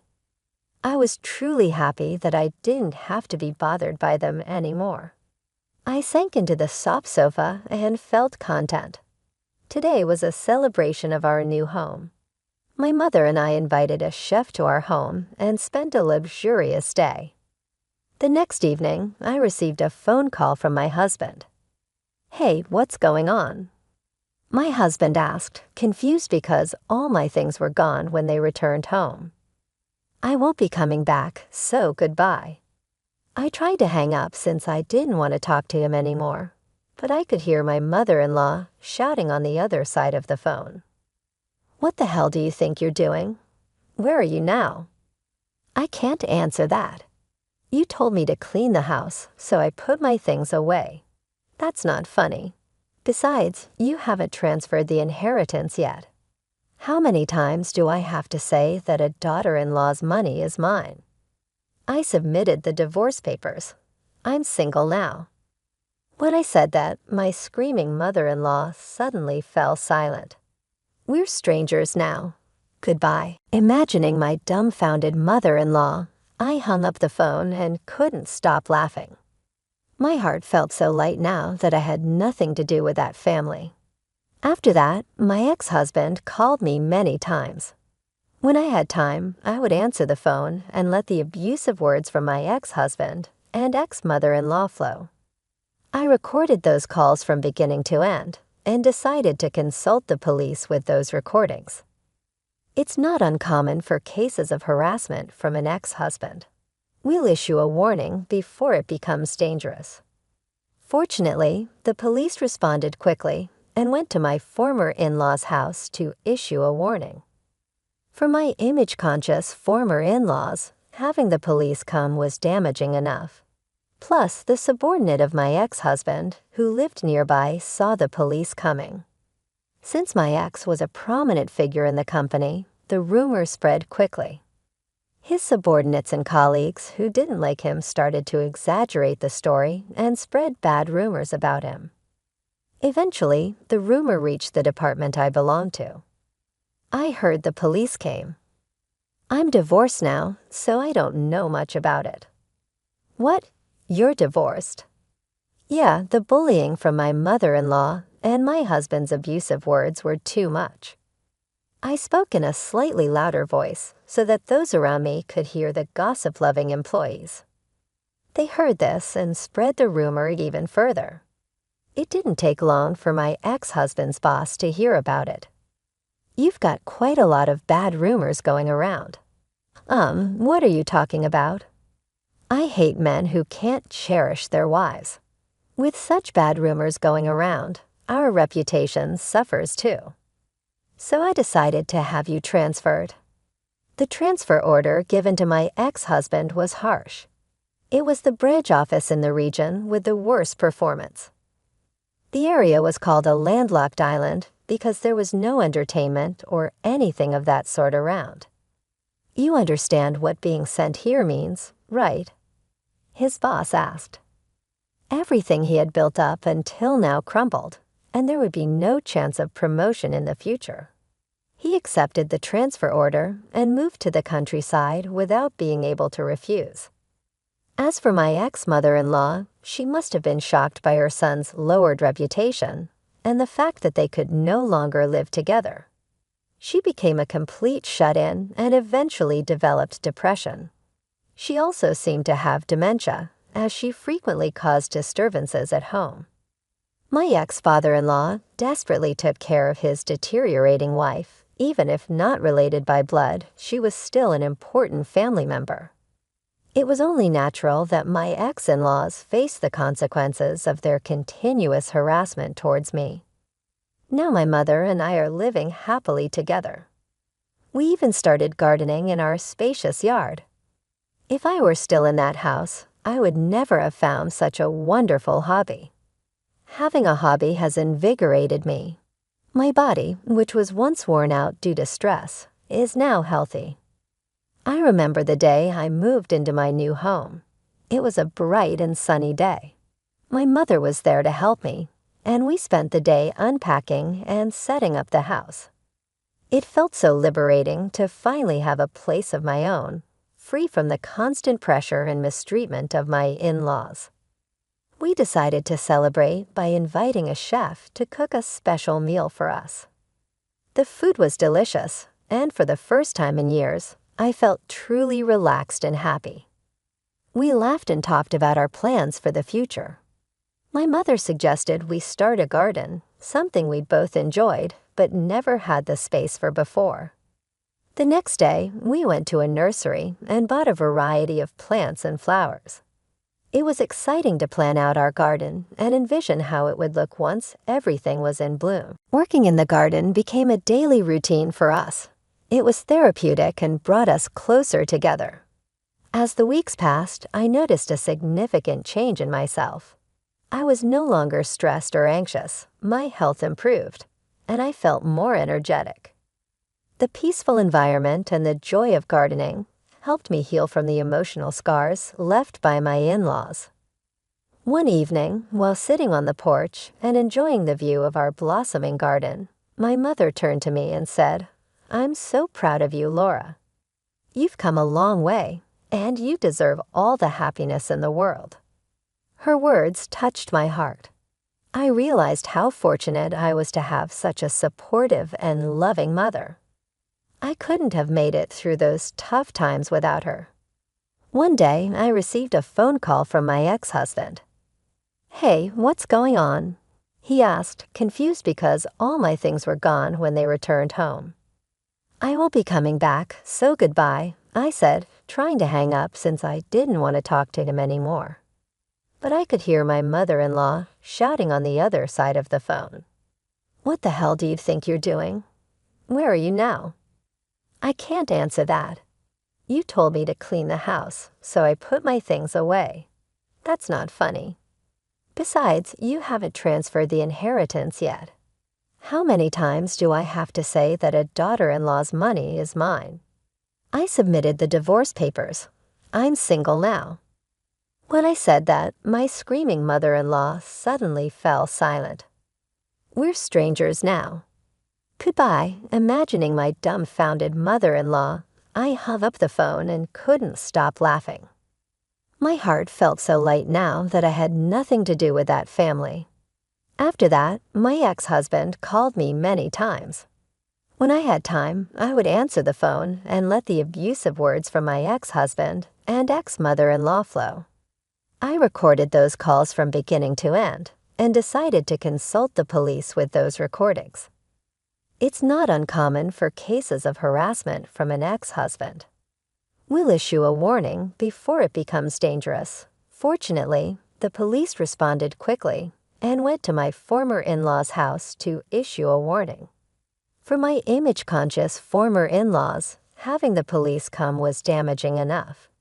Plus, the subordinate of my ex-husband, who lived nearby, saw the police coming. Since my ex was a prominent figure in the company, the rumor spread quickly. His subordinates and colleagues who didn't like him started to exaggerate the story and spread bad rumors about him. Eventually, the rumor reached the department I belonged to. I heard the police came. "I'm divorced now, so I don't know much about it." "You're divorced?" "Yeah, the bullying from my mother-in-law and my husband's abusive words were too much." I spoke in a slightly louder voice so that those around me could hear the gossip. Lovely employees heard this and spread the rumor even further. It didn't take long for my ex-husband's boss to hear about it. "You've got quite a lot of bad rumors going around." What are you talking about?" My reputation was ruined because of his actions, but now I can finally move on and live a peaceful life. My mother and I are happy, and our garden is flourishing. I'm healthier and stronger than ever. Cutting ties with my ex-in-law's family was the best decision I ever made.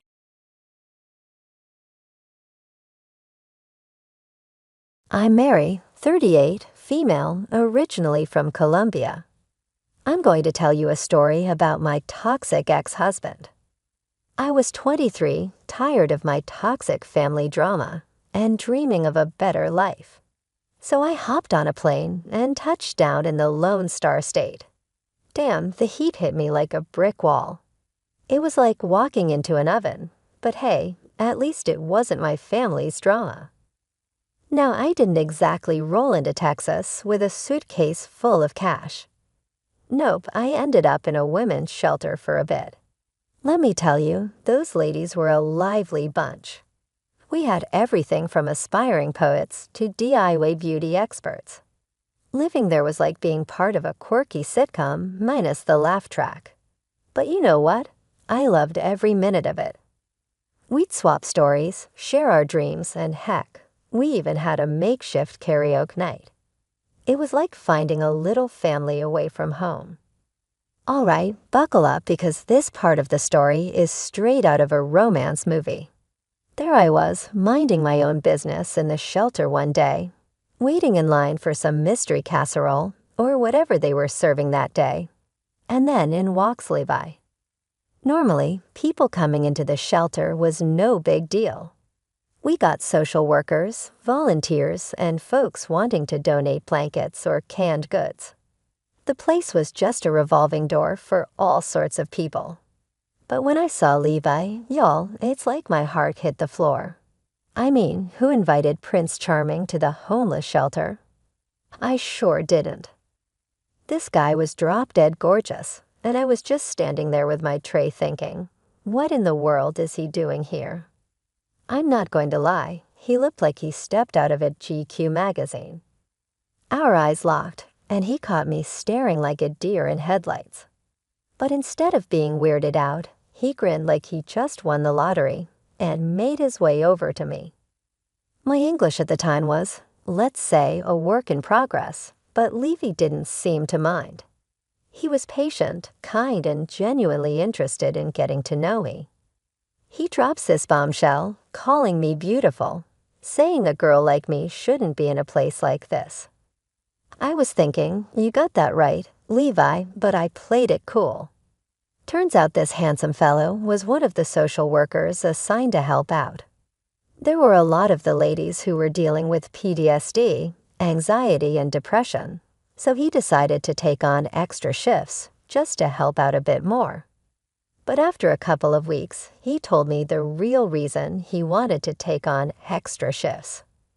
To be honest, Mary, I wanted to see more of you.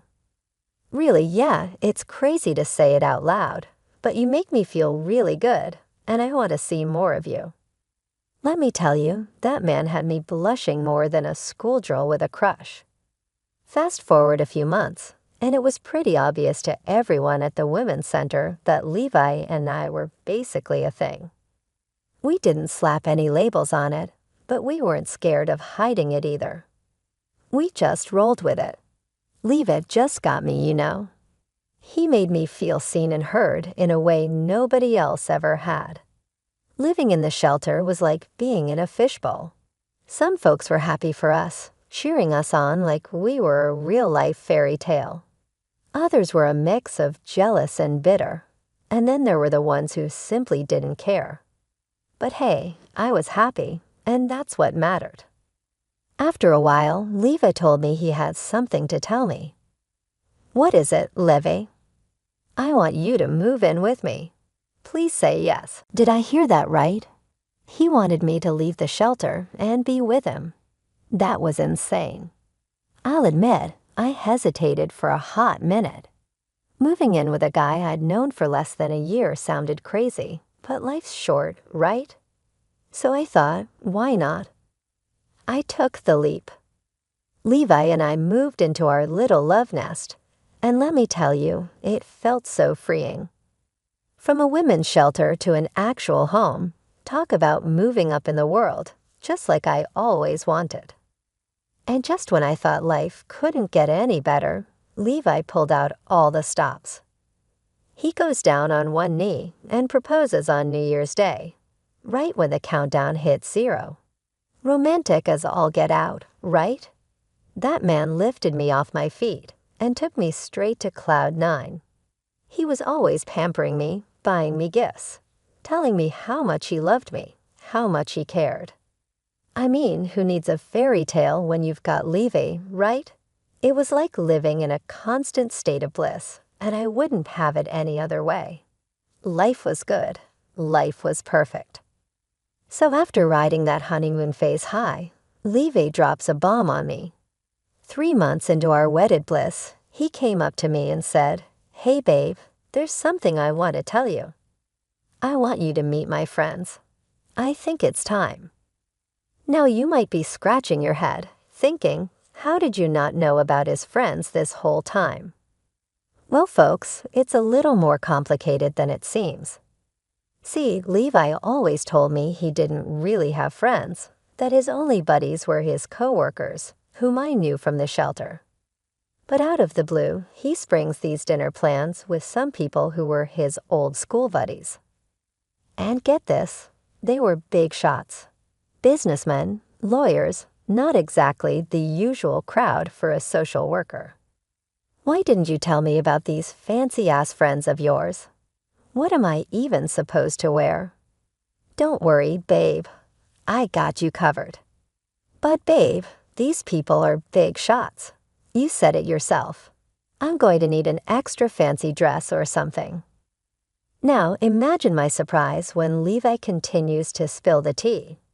On top of not telling me about his friends, he also didn't tell me about his net worth.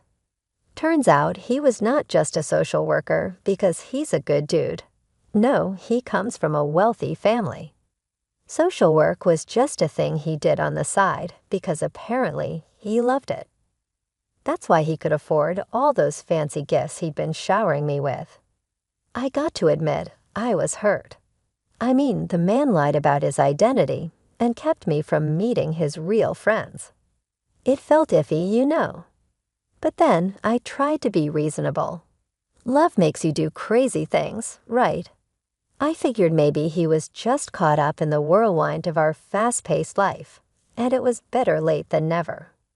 So we went to this fancy dinner with these high flyers, and they're talking about stocks, real estate, and all sorts of things. I'm just nodding along. I kept trying to jump into the conversation, but no one was letting me speak, including Levi. He would just drone on and on about how beautiful and exotic I was. And his friends would also ogle at me. I just felt like a fish out of water. Looking back, I should have known that all of these were red flags. Not being honest with me, calling me exotic, letting his friends eye me like that, it was a lot to take in. But at the time, I would ignore these uneasy feelings and just keep smiling. Love, as they say, can make you forgive a whole bunch of mess. Fast forward a couple of years, and it's like time was on fast forward. All the love that once had us floating on cloud 9 was slowly fizzling out like a soda left open for too long. I was trying to rekindle our connection. Don't get me wrong, I did my part as a wife and a friend. But Levi, man, he was always preoccupied with everything but me. I felt abandoned, just like back in Colombia. I wondered how I'd got myself into this mess. It was beyond frustrating being with him. Every attempt to get his attention felt like talking to a brick wall. But oh, when we go out together, it was a whole different story. Levi would pull a 180, showering me with kisses and showing me off to his friends like I was some trophy wife. Just look at her, isn't she gorgeous? Public displays of affection, we had that down. Everyone must have thought that we had the healthiest relationship ever. But private conversations, yeah, there were barely any of those anymore. Destiny's Child's Say My Name became my anthem because, let's be real, it was like I was living that song. He only seemed to love me in public, and in private, it was crickets. Honestly, the thought of leaving crossed my mind more than once. But how? How could I? I had no job, no money, nada. Levi was all I knew in America, and I felt trapped. It was like being caught in a web with no way out. I was living that love story, but without the happily ever after part. Things had gone on like this for ages, and I was getting so fed up with him. I had gotten so used to his absence. So I found myself spending time with some peanuts and the couch, with some good shows. There I was, chilling on the couch, watching some Netflix, minding my own business as usual, when my phone rang. It was Levi. I was feeling a bit giddy. I thought that he would take me out or call me, and tell me what a fool he's been for treating me like a roach. Hey, babe. Mary, listen, I don't have much time. What's wrong? I need you to come to the bar right now. This got me excited. You see, earlier in the night, before he left to go drinking with his buddies, I had asked if I could tag along. He said he didn't want me going there. Not because it would be too rowdy, not because it would be too much for me to handle, but because, according to him, I'd be cramping his style. Can you imagine? The man who was so obsessed with showing off his exotic and curvy Colombian woman was now afraid that I'd be cramping his style. We got into a little argument about it, and he kind of revealed how he's always felt about me, just as some piece of arm candy to show off to his friends. This crushed me. I didn't want to yell or scream or fight, because again, without him, I had nothing. I had stupidly placed all my bets on this man, and now I felt like I was trapped.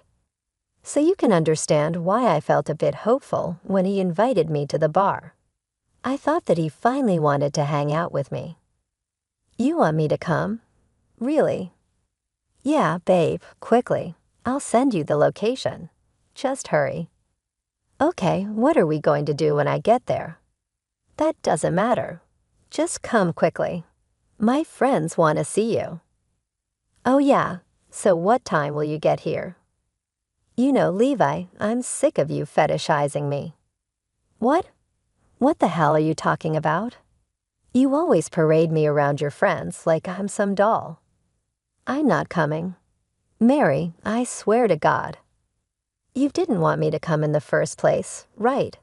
So I'm going to continue watching my show. Have a nice night. We got into it, a real knockdown, drag-out argument. Words were flying, and I wasn't holding back. It's like, make up your mind, Levi. I felt like a puppet, and he was pulling all the strings. I was done being a showpiece for his fancy friends. It was time for him to get a reality check, and let me tell you, that argument was the tipping point. But call me stupid or crazy. Maybe I'm both, but I gave in.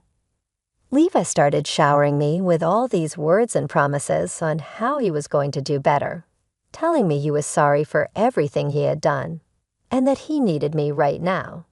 So what did I do? I went up to get dressed and headed out to the sports bar he was talking about.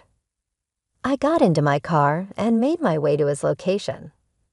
The streets were pretty empty 'cause it was late at night, so I was cruising down the highway, trying to shake off that argument with Leva and remain hopeful for the change he promised to give me. But life, being the tricky thing it is, decided to shake things up for me. There was this lunatic drunk driver on the road who was swerving and honking like crazy, making us all anxious. To avoid a disaster, I ended up swerving off the road, crashing into the side of the road. The next thing I knew, I was waking up in the hospital, and there was Levi, scowling like it was his job. Good, you're up. He sounded pissed and annoyed. Not a single indication of concern on his face. Go figure. When I took a good look around, I saw his drinking buddies in the room, but this time they weren't ogling me like before. Nope, they were looking at me with disinterest or downright disgust. Complete 180 from their earlier stares. Confused as heck, I asked Levi what happened. Instead of giving me a straight answer, he starts yelling at me, accusing me of driving like a maniac and that I ruined everything. The thing is, I didn't remember much at the time. I tried explaining that to him, telling him that the last thing I remember was driving on the highway, but he wasn't having it. His friends, one by one, started leaving without so much as a "get well soon," or anything that showed that they gave a damn. Levi then got up close and personal. "You're pathetic, Mary." And before I could even react or ask him more questions, he walked out, leaving me sobbing alone in the hospital. I cried myself to sleep, waking up the next morning to grab my phone, which was by my bedside. Just when I was about to call Levi or call someone or just check what day it was, I was met with a beast in the reflection. Yep, I had a busted, swollen face with a huge ass scar from my forehead to my cheek.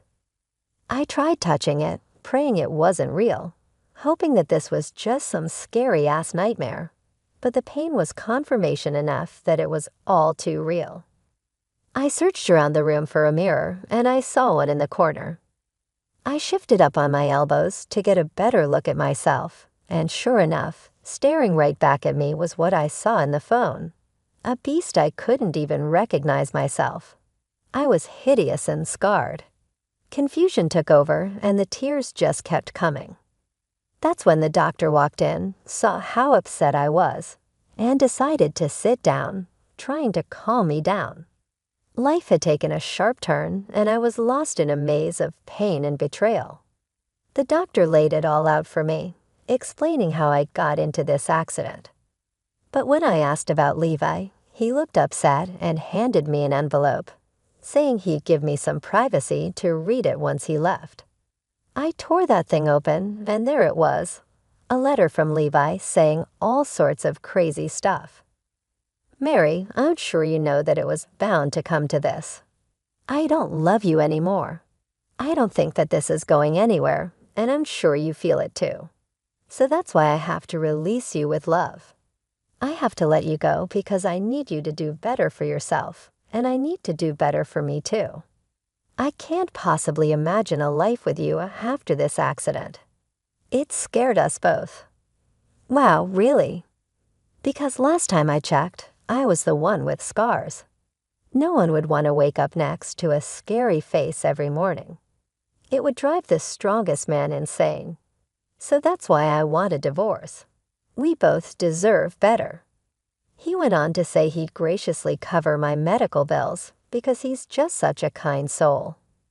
Oh, and tucked in there with divorce papers too. I lost it. I knocked down the water bottles beside me and threw my phone across the room. I was mad, upset, and feeling a pain I'd never known. This was the man who couldn't take his eyes off me when we first met, and now he wanted nothing to do with me. The Psalm CS must have been real loud because the doctor came back in. He did his best to console me, saying he had a feeling the letter wasn't good news. He called Levi and his friends a bunch of ogres, and honestly, I couldn't agree more. The rest of the day was a blur of tears, and trying to wrap my head around what the heck my life was going to look like from here on out. It felt like the ground had been pulled from under me, and I was left free falling into the unknown. So after dragging myself through the mess of the divorce with Levi and healing up in the hospital, I felt like I was back to square one, hopeless, lost, and alone. The idea of going back to the shelter crossed my mind, but life had a surprise waiting for me. The doctor who took care of me came through like a guardian angel. He offered me his guest house and suggested I work at his niece's cafe to help pay him back. It was a lifeline, and I grabbed it. Before I knew it, I was back on my feet, smiling, healing, laughing again. The accident, even Levi, started to feel like a distant memory. Fast forward 2 years, and there I am, not slinging lats as a barista, but managing a quaint little cafe. You heard that right. I was now the manager of this place. I guess all those years of selling tamales in areas on the busy streets of Colombia paid off. Life had a funny way of turning around. And then out of the blue, I saw Levi, beard all graying, walking in with someone who looked like she barely finished high school. They were giggling about something, and for a second, I thought my mind was playing tricks on me. But as he approached the counter, I knew for sure that it was my good-for-nothing ex-husband. I couldn't believe my eyes. Here I was hustling and building my life, and he waltzed in like it's just another day. It hit me, though, that I'd come a long way from the mess he left me in. I held my head high, readying myself for this showdown. Oh, they'd love to meet you. I've shown them your pictures, and they said you're gorgeous. Hi, how may I assist you today? Hi, can we do a wait, Mary? I'm sorry. Mary, it's you. Do I know you? Yes, I was playing dumb. I wasn't about to let that clown know that I knew it was him. I wanted to bruise his ego a bit, and it seemed to work because he frowned when I said, "That it's me, Levi." Oh, I could barely recognize you. Your scar, it's gone. Yep, that's what some good old-fashioned aloe vera and shea butter can do to you. And the melanin doesn't hurt either. But I mean, it's still visible in the right light. You look, wow. His date started looking uncomfortable, so I turned to her and said, "Hey, sweetheart, I'm sure you won't believe me when I say this, but that feeling you're feeling right now, the thing that's telling you to run for the hills, you better listen to that. Otherwise, he'll draw you in with all these fake promises and lies. Hey, don't talk to her like that. Don't listen to her, baby. She's out of her mind. I don't even know this woman." "Oh yeah? Then how did you remember my name, jackass?" The girl asked me who I was, and I told her that I was his ex-wife. She didn't seem to like that answer too much because she hit him, and then stormed out of the cafe. What the hell was that for? For all the years I put up with your crap. You're lucky I'm not calling the cops. Oh, calm down. She's 19 years old, so it's legal. It's still sick, Levi. I'm shocked, but honestly, I'm not surprised. Anyway, it's no matter. I see you're looking good, really good. I'm going to have to stop you right there, buddy. I'm not interested. What? Why not? Gee, let's see. Maybe it's because you left me when I needed it the most. Maybe it's because for the entirety of our marriage you treated me like I was some shiny toy you only took out to show off to your friends. Maybe it's because you're a scumbag who is sleeping with 19-year-olds. Maybe it's because... All right, I get it. Sheesh, Mary. That was the old me. I was a child back then. That's funny because just 5 seconds ago, your girlfriend bolted out of here. That was just a lapse in my judgment. I haven't stopped thinking about you. Good, I hope you continue to think about me.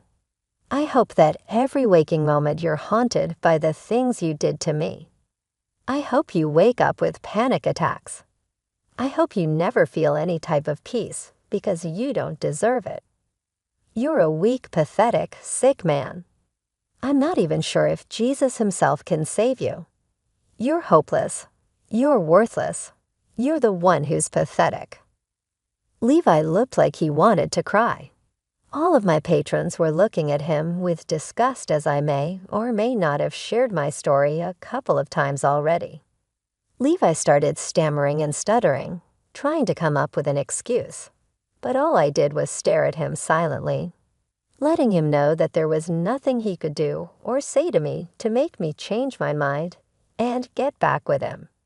He eventually left, his shoulders all slumped, muttering something to himself, and I finally felt like I could breathe. Finally, I got to see the look on his face when he realized just how badly he messed up with me. Sometimes the devil is in the details, and I know that he's tormented every day, wondering what to do to get me back. But he should know that that is never, ever going to happen.